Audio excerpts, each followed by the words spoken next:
Avalon, uma das principais terras lendárias do mundo celta-britânico.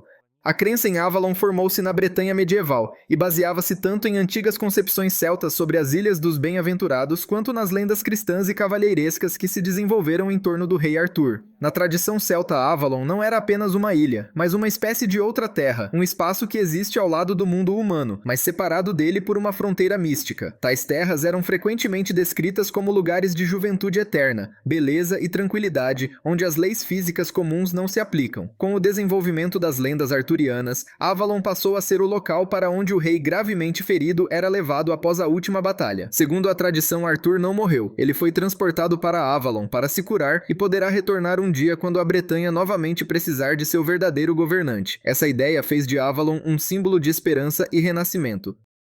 Eldorado. A lenda de Eldorado surgiu entre os povos indígenas do norte dos Andes ainda antes da chegada dos europeus, mas tornou-se conhecida no mundo inteiro justamente na época dos conquistadores. Os primeiros espanhóis ouviram falar do Homem Dourado por meio dos governantes dos muiscas, que realizavam um ritual no qual cobriam o corpo com pó de ouro e, em pé sobre uma balsa, ofereciam presentes ao sagrado lago Guatavita. Para os próprios participantes desses rituais, não se tratava de um mito sobre riqueza, mas de uma cerimônia religiosa, um símbolo da renovação do poder. Os europeus ouviram nesses relatos que em algum lugar no coração do continente existiria um reino inteiro feito de ouro. Assim, pouco a pouco, o Homem Dourado transformou-se na Cidade Dourada e depois no Reino Dourado. Viajantes espanhóis e portugueses dos séculos XVI e XVII acreditavam que esse lugar se situava ora na Colômbia, ora na Venezuela, ora em algum ponto profundo da Amazônia. É característico que os europeus nunca tenham considerado Eldorado um país sobrenatural. Aos seus olhos, tratava-se de um território real, escondido em algum lugar nas selvas, que simplesmente ainda não havia sido encontrado. A cidade dos Césares. Este é um lugar lendário cuja crença surgiu entre espanhóis e portugueses na época da colonização da América do Sul. Ela nasceu como uma entre muitas histórias sobre riquezas ocultas e cidades maravilhosas do Novo Mundo. As crônicas espanholas descrevem-na como uma cidade perdida nos Altos Andes, a qual não se podia chegar por meios comuns. Acreditava-se que seus habitantes eram descendentes de espanhóis que, em tempos passados, haviam se refugiado nas montanhas para escapar de revoltas indígenas. Segundo a lenda, essas pessoas construíram uma cidade fortificada, rica e completamente autônoma, na qual se preservaram antigas tradições europeias de alta cultura, artesanato e até mesmo uma cavalaria própria. Em algumas versões da lenda, dizia-se que os habitantes da cidade dos Césares possuíam imensos rebanhos de gado, grandes reservas de prata e ouro e que eram tão bem protegidos que as tribos indígenas não conseguiam lhes causar dano. Os espanhóis acreditavam que essa cidade existia em algum lugar entre o norte da Patagônia, os Andes chilenos e a Argentina. Nos séculos XVII e XVIII, várias expedições de busca foram realizadas, mas nenhuma teve sucesso. Aztlán. Trata-se da lendária pátria dos astecas. Segundo as lendas, há muito tempo os antepassados dos astecas viviam em uma ilha chamada Aztlán, junto às Garças Brancas. Dali partiram em uma longa jornada que por fim os levou ao Vale do México, onde fundaram seu povo. Na tradição, Aztlán era um lugar tranquilo, sereno e nobre, cercado por água. Muitas descrições indicam que ele se situava em uma ilha ou em regiões pantanosas. Alguns estudiosos acreditam que por trás da imagem de Aztlán pode esconder-se um território real do norte da América, possivelmente a região de Nayarit ou o norte do México, mas não há provas diretas disso. Em fontes posteriores, criadas já após a conquista espanhola, a imagem de Aztlán tornou-se ainda mais simbólica. Ele passou a representar um passado idealizado, um lugar onde viviam antepassados puros e fortes que não conheciam guerras nem privações. Em alguns textos, Aztlán aparece como uma terra paradisíaca, a pátria anterior ao grande êxodo abandonada em busca de um destino melhor. O Monte Kaf. Na cosmologia islâmica e tradições orientais, o Monte Kaf era considerado uma gigantesca cadeia montanhosa que circundava todo o mundo como um anel. Não se tratava apenas de uma montanha no sentido comum, mas de uma fronteira simbólica do universo. O Monte Kaf é descrito com mais detalhes nos mitos árabe-persas medievais, nos quais se dizia que ele era feito de esmeralda e que justamente o seu brilho conferia ao céu um tom azulado esverdeado. A partir dele começa um mundo inacessível ao ser humano, o reino dos espíritos, dos djinns e de criaturas maravilhosas que vivem segundo suas próprias leis. Nas narrativas populares mencionava-se com frequência que chegar ao Monte Kaf era praticamente impossível, e apenas profetas ou heróis míticos podiam se aproximar dele. Atlântida. Apareceu pela primeira vez nas obras de Platão escritas no século IV a.C. Nos diálogos Timeu e Critias, o filósofo utiliza a história de Atlântida como um exemplo moral. Ele fala de um poderoso império situado além do Mediterrâneo. Segundo Platão, os atlantes eram outrora virtuosos, mas depois se tornaram arrogantes e agressivos, motivo pelo qual os deuses destruíram seu país, submergindo-o sob as águas. Platão usou a Atlântida como símbolo de um estado que perdeu o equilíbrio e foi punido. Na antiguidade, ninguém via a Atlântida como um lugar real. Todos compreendiam que se tratava de um exemplo literário criado para discutir a sociedade ideal e a possível decadência da humanidade. No entanto, a partir da época do Renascimento, essa atitude começou a mudar. Pessoas inspiradas pelo desenvolvimento da geografia e pelo surgimento de novos mapas do mundo passaram a procurar a Atlântida como um continente submerso real. Ela foi situada no Oceano Atlântico, nas ilhas do Canadá, no Mar do Caribe, na costa da África, praticamente em todos os lugares onde existiam ruínas misteriosas ou estruturas geológicas incomuns. Porém, nenhuma dessas suposições possui confirmação.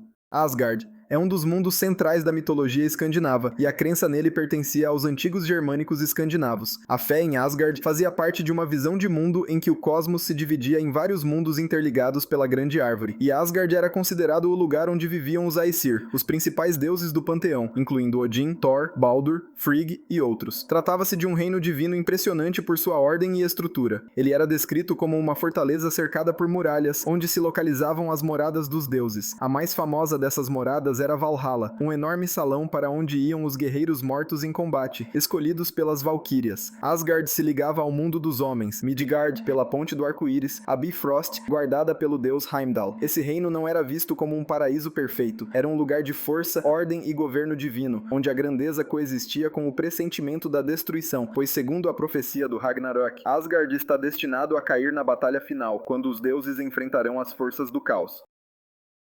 Kitej é uma das terras lendárias mais conhecidas da cultura russa, e a crença nele surgiu sobretudo no meio popular da Rússia medieval. Segundo a lenda, Kitej foi fundada pelo príncipe George Vsevolodovich no território da atual região de Nizhny Novgorod. Quando as tropas de Batu invadiram a Rússia, o príncipe tentou escapar do inimigo dirigindo-se ao lago Svetloyar. Nesse momento, a cidade de Kitej ficou ameaçada de destruição. De acordo com a tradição, os habitantes da cidade não tentaram se defender pela força. Eles rezaram por salvação e suas preces foram atendidas. A cidade afundou milagrosamente sob as águas, tornando-se invisível para os invasores, mas continuando a existir em outra dimensão espiritual. Desde então, Kitej é considerada um lugar ao qual só podem chegar pessoas de coração puro e fé sincera. Disse que no silêncio sobre o lago Svetloyar é possível ouvir o som de seus sinos ou ver o reflexo da cidade desaparecida. A Terra de Mu. A história da Terra de Mu começou no final do século XIX, quando o pesquisador francês Auguste Le Plongeon estudou antigos manuscritos e levantou a hipótese de que eles continham menções a um continente perdido. Ele o chamou de Mu. Le Plongeon afirmava que esse continente se localizava no Oceano Pacífico e teria sido o berço de uma das civilizações mais antigas, da qual supostamente teriam se originado as culturas do Egito e dos Maias. Suas ideias rapidamente ganharam notoriedade, mas logo os cientistas provaram que ele traduzia os textos de forma incorreta e se apoiava em interpretações não consensuais. Mais tarde, o tema de Mu voltou a ganhar vida graças ao escritor e oftalmologista James Churchward. No início do século XX, ele afirmou ter estudado misteriosas tabuletas em língua maia, que lhe teriam revelado a história de um enorme continente habitado por uma cultura desenvolvida. Churchward descrevia esse continente como uma civilização próspera e pacífica que teria desaparecido após uma catástrofe. Do ponto de vista científico, a Terra de Mu não possui base real. A geologia confirma que no centro do Oceano Pacífico não poderia ter existido um grande continente que depois afundou. A crosta oceânica é significativamente mais fina e mais jovem do que a crosta continental, e não é capaz de formar extensas massas de terra estáveis semelhantes a continentes. Por isso, a comunidade científica considera Mu exclusivamente como um mito cultural do século XX. Shambhala. Acreditavam principalmente os seguidores do budismo tibetano e do hinduísmo, e as próprias concepções sobre ele estão ligadas ao ensinamento do Kalachakra, um ramo especial da filosofia budista. Nesses textos, Shambhala é descrito não como um lugar geográfico comum, mas como um reino oculto ao qual só podem chegar aqueles que alcançaram um alto nível de desenvolvimento espiritual. Segundo as tradições, esse reino estaria localizado em algum ponto de terras setentrionais remotas, cercado por montanhas e inacessível às pessoas comuns. Seus governantes são considerados vários reis sábios e justos que, ao mesmo tempo, são mestres espirituais. O mais famoso deles é Haldra Chakrin, o governante futuro que um dia sairá de Shambhala para ajudar o mundo em um período de profundo declínio espiritual. Shambhala, na compreensão budista, não é uma civilização perdida nem um país desaparecido. É um espaço que existe simultaneamente no mundo físico e além dele. Ele simboliza a harmonia interior, a pureza espiritual e a iluminação. Lemúria. A história começou com uma hipótese científica do século XIX. Naquela época, os cientistas tentavam explicar por que em Madagascar e na Índia existiam as mesmas espécies de animais, especialmente lêmures, apesar de haver um enorme oceano entre esses lugares. O zoólogo alemão Ernst Haeckel supôs que há muito tempo, entre a África, a Índia e Madagascar, existira um grande continente que depois afundou no oceano. Ele o chamou de Lemúria, fazendo referência aos lêmures que deram origem à teoria. Essa ideia surgiu antes da descoberta do mecanismo das placas tectônicas, e por isso, durante algum tempo, pareceu plausível. Mais tarde, porém, ficou claro que os continentes não afundam nem desaparecem dessa forma, mas simplesmente se movem. Quando a Lemúria deixou de ser uma hipótese científica, inesperadamente ganhou uma segunda vida nos círculos esotéricos. Na virada dos séculos XIX e XX, a teosofia e depois outros movimentos místicos a transformaram na imagem de uma antiga civilização que teria existido supostamente há centenas de milhares de anos. Essa civilização era descrita como espiritualmente desenvolvida, dotada de conhecimentos e capacidades especiais. No entanto, não existem quaisquer confirmações materiais, arqueológicas, geológicas ou de outro tipo da existência da Lemúria.